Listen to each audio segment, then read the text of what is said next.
Welcome to Ashoka online academy. మనం Indian ఎకానమీకి సంబంధించి ఇండియన్ ఎకానమీలో థర్డ్ పార్ట్ అయిన issues of development and change అనే సిలబస్లో 5th unit environment and sustainable డెవలప్మెంట్కి సంబంధించిన అంశం గురించి మాట్లాడుకుందాం. ఎన్విరాన్మెంట్కి సంబంధించిన అంశం ఏంటిది? ఇక్కడ India state of forest report 2023. India state of forest report 2023. భారతదేశంలో అటవీ వృక్ష వనరులపైన లోతైన అంచనాలు తయారు చేసే నివేదికనే India state of forest report 2023. అంటే ఇండియా స్టేట్ ఆఫ్ ఫారెస్ట్ రిపోర్టులో భారతదేశానికి సంబంధించిన అటవీ వృక్ష వనరులపైన లోతైన అంచనాలు తయారు చేసే నివేదికనే India state of forest report. ఇది India state of forest report 2023 అంటున్నాం. ఇక్కడ భారతదేశంలో అటవీ నివేదికను ఎన్ని సంవత్సరాలకు ఒకసారి తయారు చేస్తారు? ఇక్కడ India state of forest report 2023 అంటున్నాం కదా. భారతదేశంలో ప్రతి 2 సంవత్సరాలకు ఒకసారి అటవీ నివేదికను తయారు చేసి విడుదల చేయడం జరుగుతుంది. అంటే దీనికి ముందు ఏముండాలి? మనకి 2021 రిపోర్ట్ ఉండాలి, 2021 రిపోర్ట్ ఉండాలి.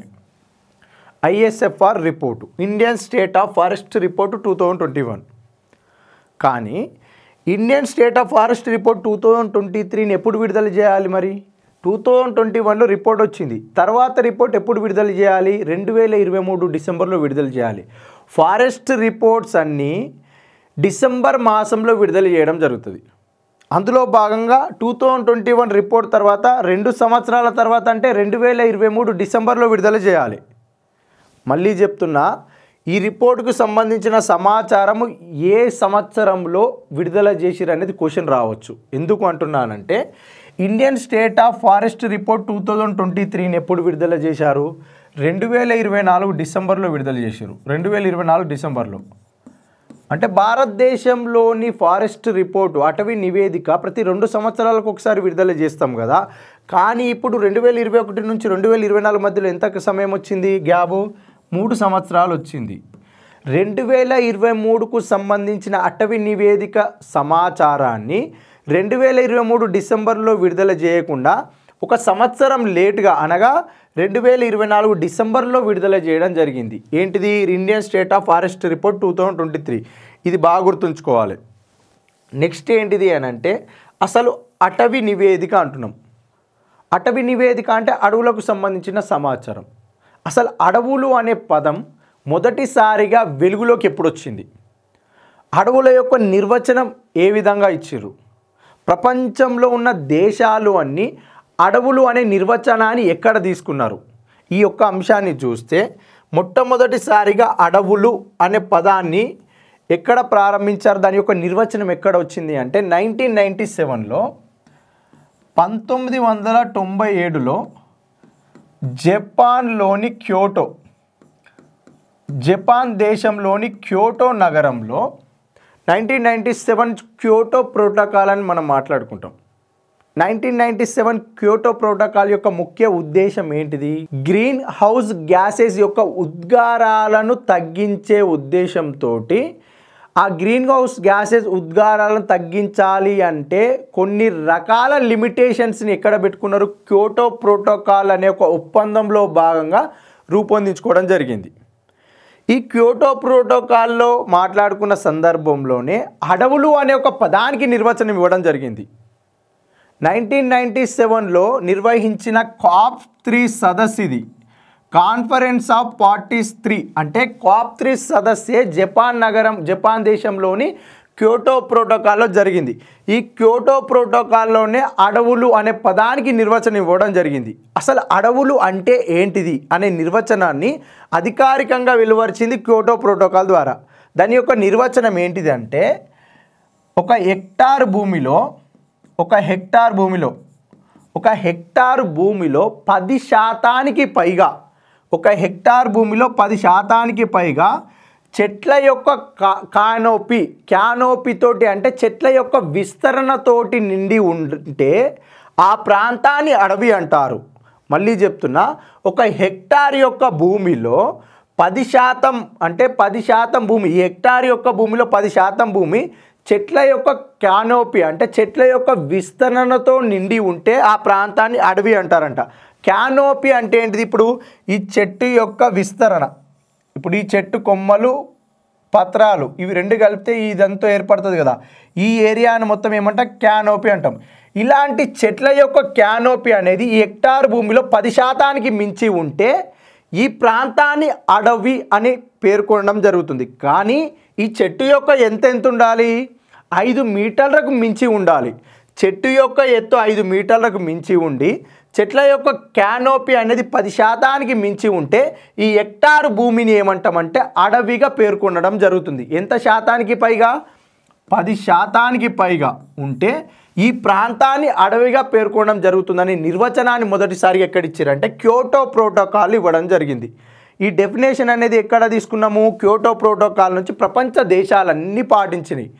తర్వాత ఏమైంది? ప్రపంచంలో ఉన్న దేశాలన్నీ వారి దేశాలకి సంబంధించిన రిపోర్ట్స్ తయారు చేయడం జరిగింది. ఈ అడవుల నిర్వచనం అయిపోయింది కదా. నెక్స్ట్ ఇండియాలో India state and forest report చూద్దాం. India state and forest report ఏ విధంగా ఉంది?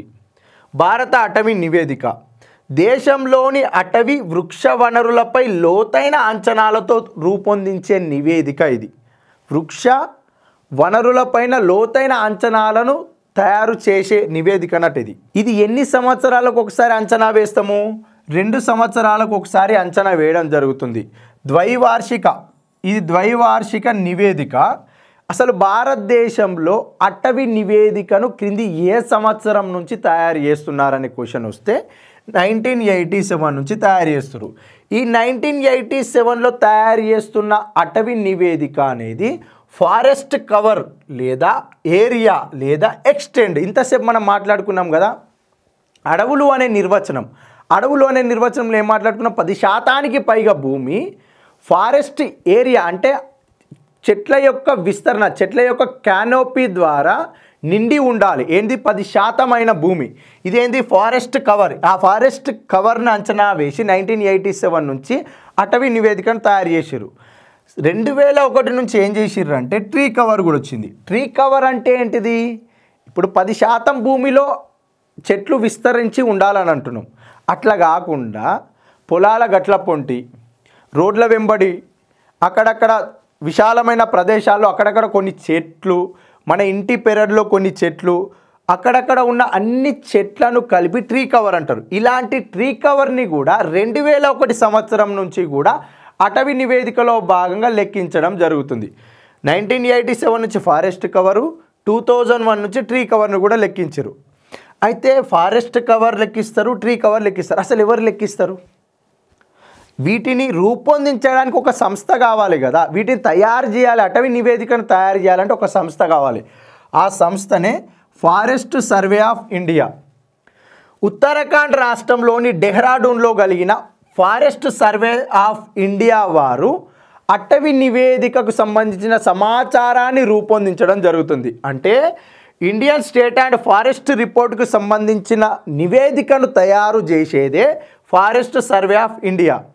ఈ ఫారెస్ట్ సర్వే ఆఫ్ ఇండియా ఏ మంత్రిత్వ శాఖ ఆధ్వర్యంలో పనిచేస్తుంది అంటే ministry of environment, forest and climate change అనే మంత్రిత్వ శాఖ కింద పనిచేస్తుంది. అంటే భారత కేంద్ర పర్యావరణ, అటవీ మరియు వాతావరణ మార్పు మంత్రిత్వ శాఖ కింద ఫారెస్ట్ సర్వే ఆఫ్ ఇండియా పనిచేయడం జరుగుతుంది.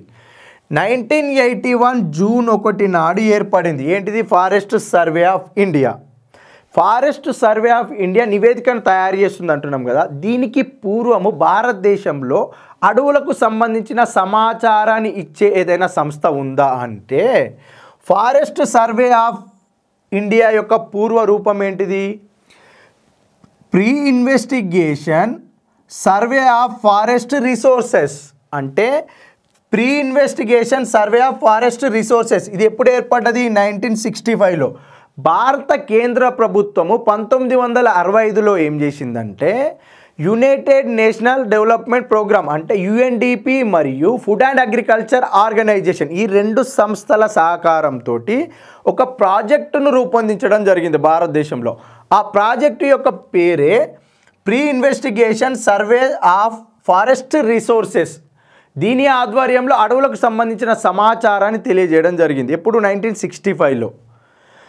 భారత కేంద్ర ప్రభుత్వము 1976లో వ్యవసాయ రంగంలోని సంస్కరణల కోసం ఒక కమిషన్ను వేయడం జరుగుతుంది. ఆ కమిషన్ పేరు ఏంటిదంటే నేషనల్ కమిషన్ ఆన్ అగ్రికల్చర్.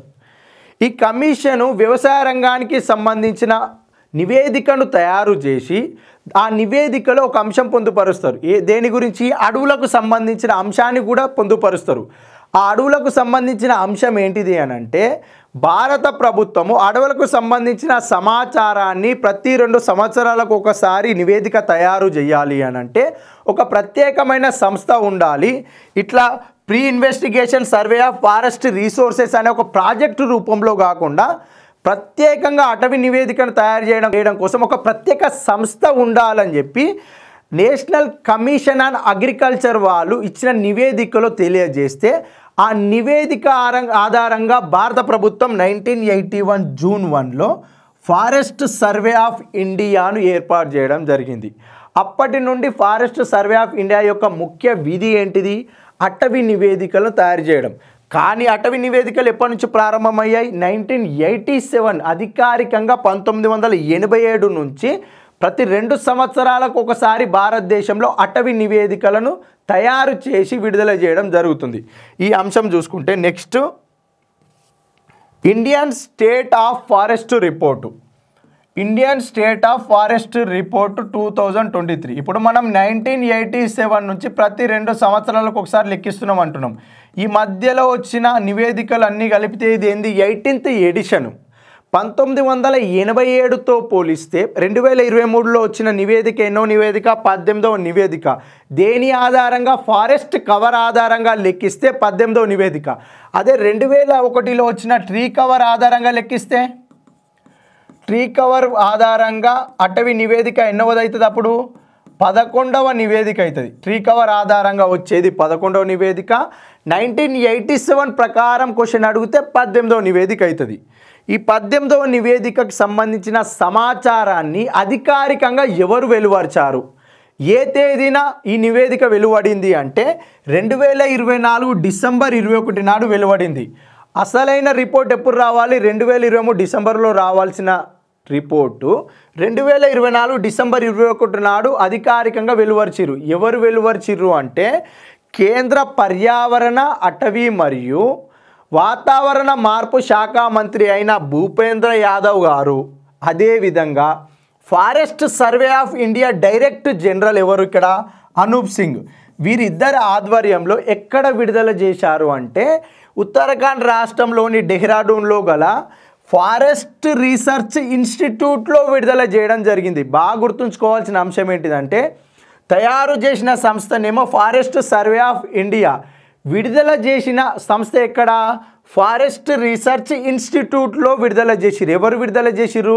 కేంద్ర పర్యావరణ, అటవీ మరియు వాతావరణ మార్పు శాఖ మంత్రి అయిన భూపేంద్ర యాదవ్, అదేవిధంగా forest survey of India director general అయిన అనూప్ సింగ్ వారు, వీరిద్దరి ఆధ్వర్యంలో ఈ 18th ఎడిషన్ అయిన అటవీ నివేదిక విడుదల చేయడం జరిగింది.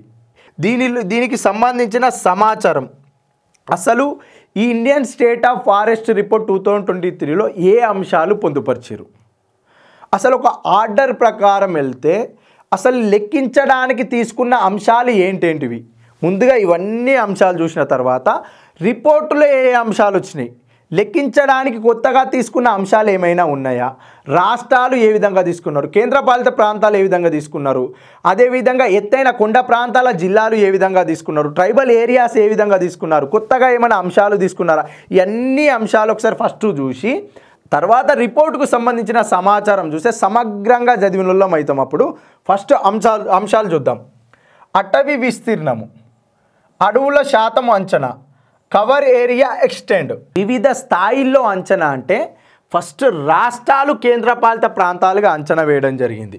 రాష్ట్రాలు కేంద్రపాలిత ప్రాంతాలుగా అంచనా వేస్తే అంటే 28 రాష్ట్రాలు 8 కేంద్రపాలిత ప్రాంతాలు కలుపుకొని మొత్తంగా 36 ప్రాంతాలలో అటవీ విస్తీర్ణం ఏ విధంగా ఉందో అంచనా వేయడం జరిగింది. నెక్స్ట్ ఈ ఈశాన్య రాష్ట్రాల ఆధారంగా ఏ విధంగా అంచనా వేశారు?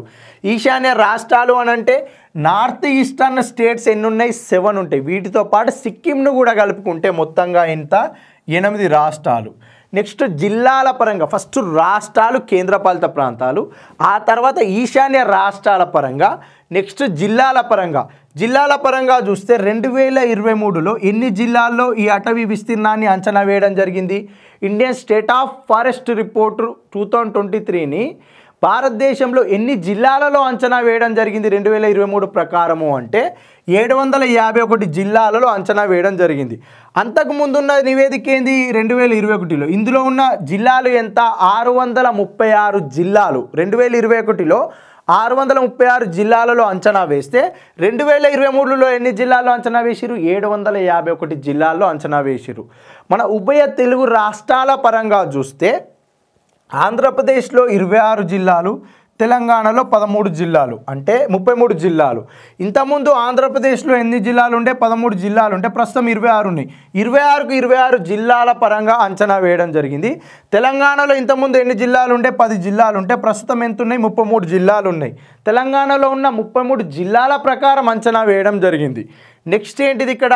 ట్రైబల్ డిస్ట్రిక్ట్స్, గిరిజన జిల్లాలో ఎన్ని గిరిజన జిల్లాలలో అటవీ నివేదికను అంచనా వేశారు అని అంటే 218 డిస్ట్రిక్ట్స్. ఇక్కడ 2011 జనాభా లెక్కల ప్రకారం ఎన్ని ట్రైబల్ డిస్ట్రిక్ట్స్ ఉన్నాయో ఆ జిల్లాల ప్రకారం 2018 జిల్లాల ప్రకారము అటవీ నివేదికను తయారు చేయడం జరిగింది. అంటే ఈ జిల్లాలలో అటవీ విస్తీర్ణాన్ని అంచనా వేయడం జరిగింది.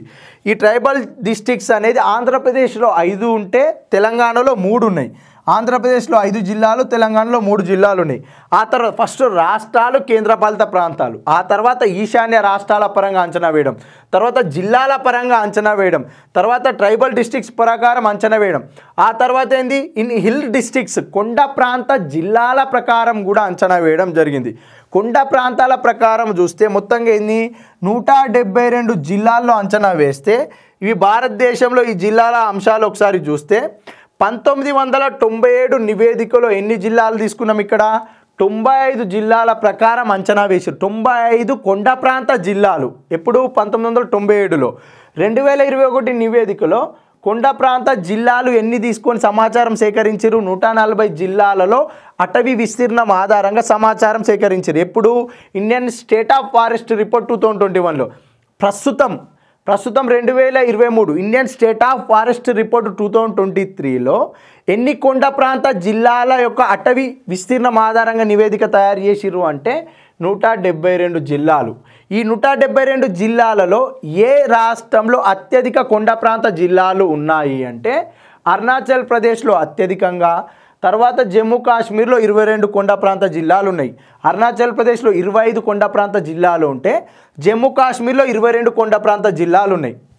భారతదేశం మొత్తంగా ఎన్ని రాష్ట్రాలు, కేంద్రపాలిత ప్రాంతాలలో కొండ ప్రాంత జిల్లాలు ఉన్నాయి? ఈ కొండ ప్రాంత జిల్లాలలో అటవీ విస్తీర్ణం ఆధారంగా అటవీ నివేదిక తయారు చేశారు అని అంటే భారతదేశంలో 15 రాష్ట్రాలు, 2 కేంద్రపాలిత ప్రాంతాలు ఉన్నాయి.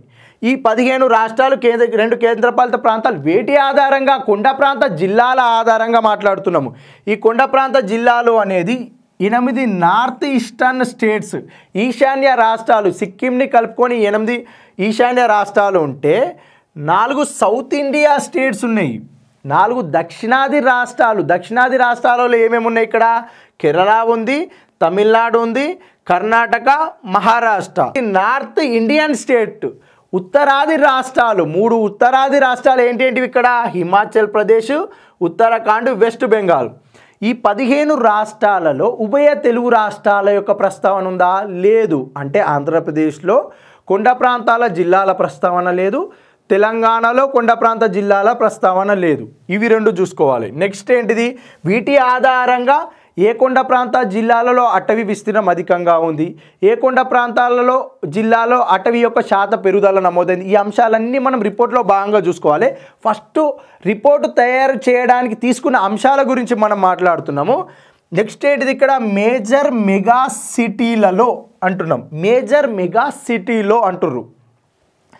మేజర్ మెగా సిటీలు అంటే 2011 జనాభా లెక్కల ప్రకారము మరియు ఐక్యరాజ్య సమితి యొక్క నిర్వచనం ప్రకారము ఏదైనా ఒక పట్టణంలో 10 మిలియన్లకు మించి లేదా 1 కోటి జనాభాకు మించిన నగరాన్ని మెగా సిటీగా నిర్వచించడం జరుగుతుంది.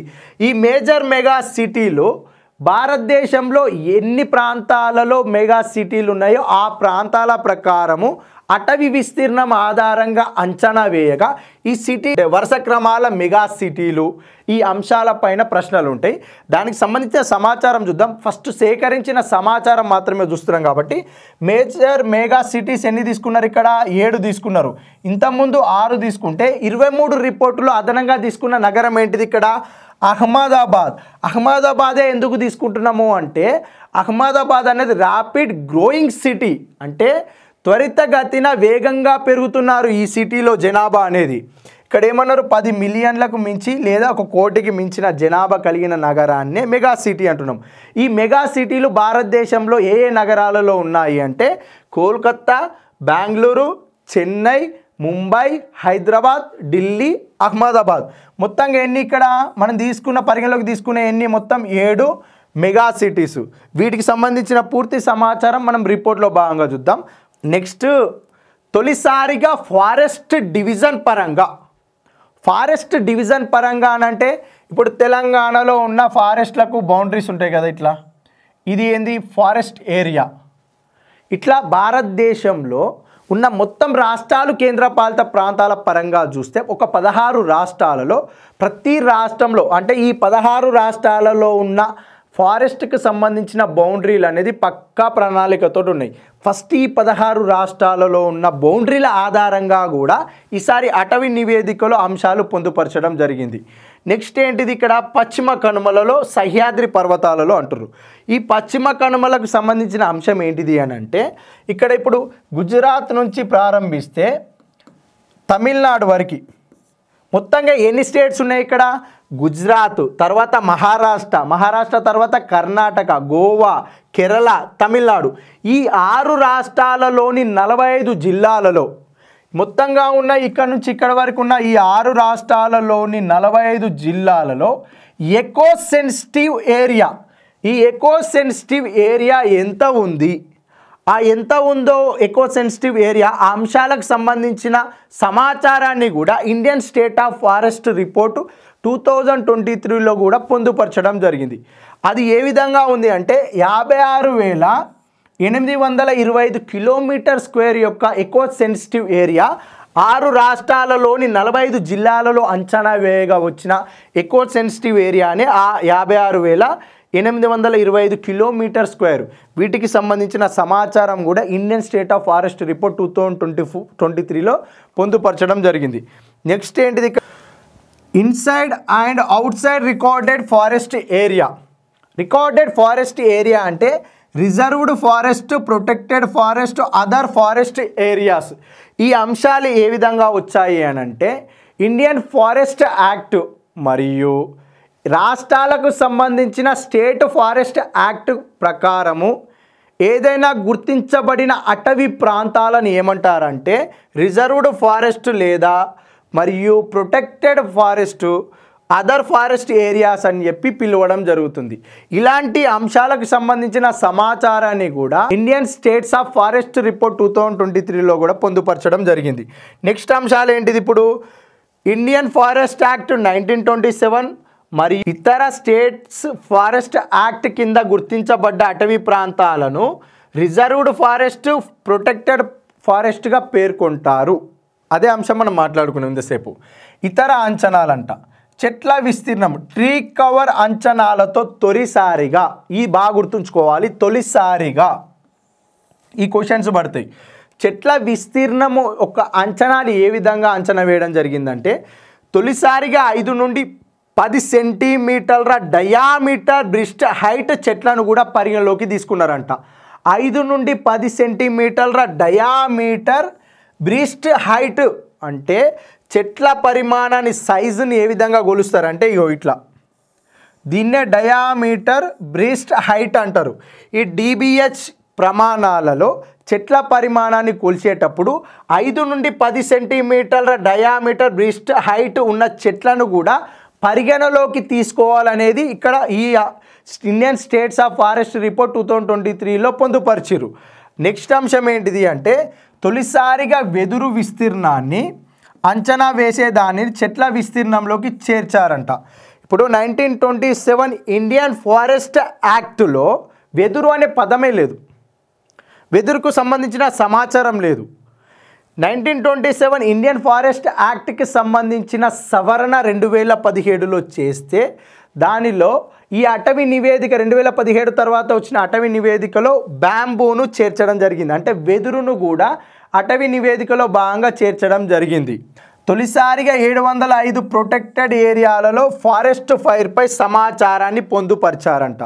తొలిసారిగా 705 ప్రొటెక్టెడ్ ఏరియా రక్షిత అడవులు, ప్రొటెక్టెడ్ ఏరియా అంటే రక్షిత ప్రాంతాలలో 705 రక్షిత ప్రాంతాలలో ఫారెస్ట్ ఫైర్ కార్చిచ్చు మనం చాలాసార్లు వింటూ ఉంటాం. బ్రెజిల్ దేశంలోని అమెజాన్ అడవులలో కార్చిచ్చు అనేది విపరీతంగా పెరిగిపోతున్నది, ఇలాంటి న్యూస్ వస్తుంది. కార్చిచ్చు అంటే ఏంది? అడవుల్లో చెలరేగే మంటలు. ఇలా ప్రొటెక్టెడ్ ఏరియాలలో 705 ప్రొటెక్టెడ్ ఏరియాలలో కార్చిచ్చుకు సంబంధించిన సమాచారాన్ని కూడా పొందుపరిచారంట. ఈసారి ఇచ్చిన నివేదికలో Indian states of forest report 2023లో కార్చిచ్చుకు సంబంధించిన 705 ప్రొటెక్టెడ్ ఏరియాకి సంబంధించిన సమాచారము. అదేవిధంగా తొలిసారిగా జాతీయ స్థాయిలో కాలిపోయిన ప్రాంతాన్ని, ఇంతసేపు మనం మాట్లాడుకున్న కార్చిచ్చు అంటున్నాం కదా, మంటలు చెలరేగడం ద్వారా ఆ ఏరియాలో ఉన్న అడవి ప్రాంతం అంతా మంటల్లో దగ్ధమై ఒక ప్లేస్గా ఏర్పడుతుంది, విశాలమైన ప్లేస్గా. అలా కాలిపోయిన ప్రాంతాన్ని కూడా జాతీయ స్థాయిలో అంచనా వేయడం జరిగింది ఈసారి వచ్చిన నివేదికలో. ఈ అంశాలు ఏంటివో చూడాలి. నెక్స్ట్ ఏంటిది? అటవీ విస్తీర్ణంలో చోటు చేసుకున్న మార్పులను అంచనా వేశారు. అటవీ విస్తీర్ణంలో చోటు చేసుకున్న మార్పులు అంటే ఏముంటాయి? గత నివేదికతో పోలిస్తే ప్రస్తుత నివేదిక ప్రకారం అడవులు పెరిగినాయా, తగ్గినాయా, శాత రూపంలో ఎంతున్నాయి, 2021లో శాత రూపంలో ఎంతున్నాయి, 2023లో శాత రూపంలో ఎంతున్నాయి, కొండ ప్రాంతాల్లో అధికమైనయా, ట్రైబల్ డిస్ట్రిక్ట్స్లలో అధికంగా ఉన్నాయి. ఈ మార్పులు చేర్పులు అనేది కూడా ఇందులో చేర్చడం జరిగింది. అదేవిధంగా ఏం చేశారంటే దశాబ్ద కాలంలో 2013, 2023 ఇట్లా దశాబ్ద కాలం పాటు జరిగిన మార్పులు చేర్పులకు సంబంధించిన సమాచారాన్ని కూడా పొందుపరచడం జరిగింది. 2013 అటవీ నివేదిక ప్రకారం ఏ విధంగా అంశాలు ఉన్నాయి, 2023లో విడుదల చేసిన అటవీ నివేదిక ప్రకారం ఎలాంటి అంశాలు ఉన్నాయి, వీటి మధ్యలో ఎలాంటి కంపారిజన్ ఉంటుందో ఆ అంశాలు కూడా పొందుపరచడం జరిగింది. నెక్స్ట్ మడ అడవుల విస్తీర్ణాన్ని అంచనా వేయడం జరిగింది. మ్యాంగ్రూవ్ కవర్, మడ అడవులు ఏ రాష్ట్రంలో అధికంగా ఉన్నాయి, మడ అడవుల విస్తీర్ణం ఏ రాష్ట్రంలో అత్యల్పంగా ఉంది, వీటికి సంబంధించిన సమాచారము. ఈసారి విడుదల చేసిన రిపోర్ట్లో కార్బన్ స్టాక్ ఫారెస్ట్కి సంబంధించిన అంశాలు ఏ విధంగా ఉన్నాయి, సజీవ నిర్జీవ జీవ పదార్థంలో గల కార్బన్ యొక్క శాతాన్ని లెక్కించడమే కార్బన్ స్టాక్. ఈ కార్బన్ స్టాక్కు సంబంధించిన సమాచారం ఏ విధంగా ఇచ్చారు. అదేవిధంగా growing stock in forest, growing stock అంచనా అనేది మొట్టమొదటిసారిగా Indian states of forest report 2023లో అంచనా వేయడం జరిగింది. దీనిపైన ఫోకస్ చేయాలి. గ్రోయింగ్ స్టాక్ అంటే ఏంటిది? అడవుల్లో ఉన్న చెట్లు ఉంటాయి కదా, ఇది ఒక చెట్టు, ఈ చెట్టు చుట్టూ ఉండే పొదలు ఉంటాయి కదా, చిన్న చిన్న చెట్లు, ఇలాంటి పొదల యొక్క స్టాక్నే గ్రోయింగ్ స్టాక్ అంటారు. ఈ చెట్ల యొక్క అంచనా ఏ విధంగా ఉందో కూడా పొందుపరచడం జరిగింది. నెక్స్ట్ ఏంటిది? ఇక్కడ అడవిలో లేదా దాని నిర్దేశిత భాగంలో జీవించే చెట్ల మొత్తం, ఈ చెట్టు చుట్టూ ఉన్న ప్రాంతంలో నిర్దేశిత ప్రాంతంలో ఉండే చెట్ల యొక్క పొదల మొత్తం, దానినే ఏమంటాం ఇక్కడ? గ్రోయింగ్ స్టాక్ అంటాం. ఆగ్రో ఫారెస్ట్రీని కూడా అంచనా వేశారు. ఆగ్రో ఫారెస్ట్రీని ఎంతకాలం తర్వాత అంచనా వేశారు అంటే దశాబ్ద కాలం తర్వాత. ఈ ప్రతిదీ క్వశ్చన్ రావచ్చు, ఎందుకంటే ఆగ్రో ఫారెస్ట్రీని ఎంతకాలం తర్వాత తిరిగి Indian states of forest report 2023లో అంచనా వేశారు అంటే దశాబ్ద కాలం తర్వాత. మొట్టమొదటిసారిగా తీసుకున్న అంశం ఏంటిది? Growing forest. ఈ అంశము చూడాలి. అంటే ప్రతిదీ ఇంపార్టెంటే, దీంట్లో ఉన్న ప్రతి ముఖ్యాంశాలు కూడా ఇంపార్టెంటే, అది చూసుకోవాలి. Agro forestry, agro plus forest, అంటే ఏంటిది అని అంటే ఇక్కడ కనిపిస్తుంది వ్యవసాయానికి సంబంధించిన భూమి పంటలు పండిస్తున్న గ్యాప్ల మధ్యలో ఇక్కడ అడవులు అంటే చెట్లు, వీటిని మనం ఏం చేస్తాం, అడవి నివేదికలో భాగంగా పొందుపరుస్తాం కదా, దీనిని ఆగ్రో ఫారెస్ట్రీ అంటాం.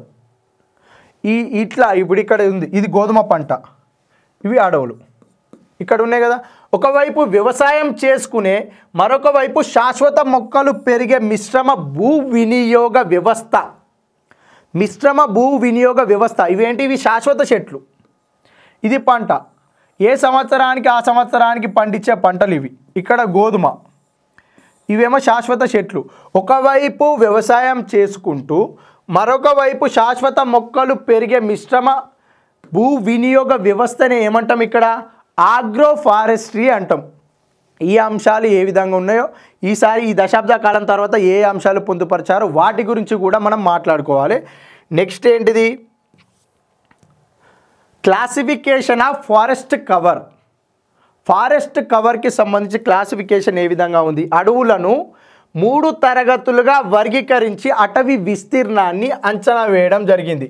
Indian states of forest report 2023లో 3 రకాలుగా వర్గీకరించారు అడవులను. అవి ఏ అంశాల ఆధారంగా వర్గీకరించారు అని అంటే ట్రీ క్యానోపీ డెన్సిటీ ఆధారంగా, అంటే చెట్ల విస్తీర్ణం యొక్క సాంద్రత ఆధారంగా అడవులను 3 తరగతులుగా వర్గీకరించరు. చెట్ల యొక్క క్యానోపీ అంటే విస్తీర్ణం అంటే ఏంటిది, ఇక్కడ ఉంది కదా, ఈ చెట్టు యొక్క విస్తీర్ణం ఏంటిది, ఇట్లుంది, ఈ చెట్టు యొక్క విస్తీర్ణం ఇది. ఇట్లా చెట్ల యొక్క క్యానోపీ డెన్సిటీ, చెట్ల విస్తీర్ణ సాంద్రత ఆధారంగా అడవులను 3 తరగతులుగా వర్గీకరించారు. అవి ఏ అంశాలు ఏంటి ఒకసారి చూస్తే, అడవులను 3 తరగతులుగా వర్గీకరిస్తే అందులో మొదటిది ఓపెన్ ఫారెస్ట్, దీనిని బహిరంగ అడవులు అంటారు. నెక్స్ట్ ఏంటిది, ఇక్కడ మోడరేట్ డెన్స్ ఫారెస్ట్ దట్టమైన అడవులు. మూడవది ఏంది, వెరీ డెన్స్ ఫారెస్ట్ అత్యంత దట్టమైన అడవులు. వీటిని ట్రీ క్యానోపీ డెన్సిటీ ఆధారంగా వర్గీకరించినవి ఏంటివి, ఇక్కడ open forest, moderate dense forest, very dense forest. Open forest అంటే 10 to 40% క్యానోపీ, 10 to 40% విస్తరణ, చెట్ల యొక్క విస్తరణ సాంద్రత ఏ విధంగా ఉంది ఇక్కడ చూద్దాం.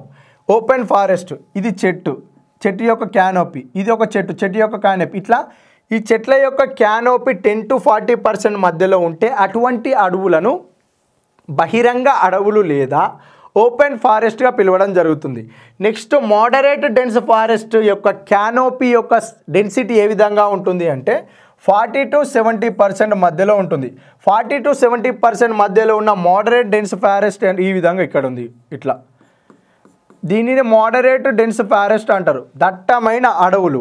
వెరీ డెన్స్ ఫారెస్ట్ అత్యంత దట్టమైన అడవులలో ట్రీ క్యానోపీ డెన్సిటీ ఎంత ఉంటుంది, ఇక్కడ 70%కి సమానము లేదా 70%కి మించి ఉంటే దానిని వెరీ డెన్స్ ఫారెస్ట్ అత్యంత దట్టమైన అడవులుగా పిలవడం జరుగుతుంది.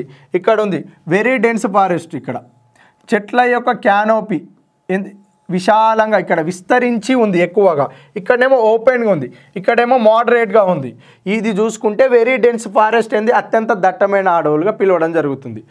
మనం క్యోటో ప్రోటోకాల్లో మాట్లాడుకున్న అడవి నిర్వచనం ఏమని అంటే, 1 హెక్టార్ యొక్క విస్తీర్ణంలో 10% వరకు చెట్ల యొక్క క్యానోపీ ఆక్యుపై చేసి ఉంటే ఆ ప్రాంతాన్ని ఏమన్నాం మనము, అడవి అన్నాం. అంటే చెట్టు యొక్క హైటు 5 మీటర్లకు దాటి ఉండి ఆ చెట్ల యొక్క క్యానోపీ అనేది 10%కి మించి ఉంటే దాన్ని అడవినం. 10%కి తక్కువగా ఉంటే మరి వాటినే స్క్రబ్, పొదలు, చిన్న చిన్న వృక్షాలు అని పిలవడం జరుగుతుంది. పై 4 తరగతులకు చెందని భూమి దాన్ని ఏమని పిలుస్తాము, నాన్ ఫారెస్ట్ ఏరియా అంటాం. నాన్ ఫారెస్ట్ ఏరియా అంటే ఏంటిది, ఇక్కడ ఇల్లులు కట్టుకునే ప్రాంతాలు, వీటిని నాన్ ఫారెస్ట్ ఏరియా అంటారు. వీటికి సంబంధించిన సమాధానం open forest, moderate dense forest, very dense forest ఏ విధంగా ఉన్నాయి, ఎంత శాతంలో ఉన్నాయి, వీటికి సంబంధించిన సమాచారాలు కూడా మనకి Indian states of forest report 2023లో పొందుపరచడం జరిగింది. ఆ అంశాలు కూడా మనం చూడాలి. నెక్స్ట్ ఏం చేద్దాము అంటే Indian states of forest report 2023లో మొత్తం రిపోర్టు ప్రకారం ఏ రాష్ట్రాలలో ఎంత విస్తీర్ణం ఉంది, ఏ రాష్ట్రాల్లో శాతపరంగా అధికంగా ఉంది, ఏ కొండ ప్రాంతాలలో అటవీ విస్తీర్ణం ఆధారంగా అటవీ విస్తీర్ణం ఎక్కువగా ఉన్నది, ఏ కొండ ప్రాంతాలలో అత్యల్పంగా ఉంది, వీటికి సంబంధించిన పూర్తి స్థాయి సమాచారాన్ని ఇప్పుడు చూద్దాము.